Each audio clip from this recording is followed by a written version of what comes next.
महकमे मौसमियात ने आइंदा माह में डेंगू के फैलाव में इजाफे का खदशा जाहिर किया है। इस सिलसिले में अलर्ट जारी किया गया है, जिसमें तमाम मुतालिका इदारों को पेशगी इक़दाम की हिदायत की गई है।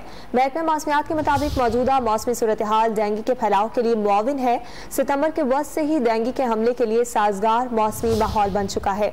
इस बारे में बात करने के लिए हमने राब्ता किया है DG मैट इस्लामाबाद माहिर साहबजादा हमारे साथ मौजूद हैं। माहिर साहब, ये बताएगा आपके ख्याल में कितना फैलाव होगा डेंगू का? क्या वबा की शक्ल भी इख्तियार कर सकता है? बिल्कुल जी, आपने देखा है कि इस साल मानसून की बारिशें जो हैं वो पाकिस्तान में बहुत ज्यादा हुई हैं।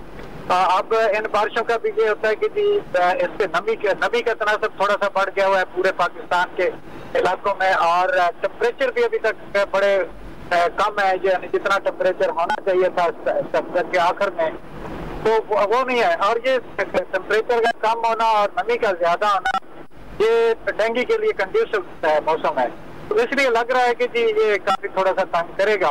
तो इसकी प्रिकॉशनरी मेजर्स जो भी है वो गवर्नमेंट को अभी लेनी चाहिए। बहुत शुक्रिया। DG मैट इस्लामाबाद माहिर साहबजादा हमारे साथ मौजूद थे।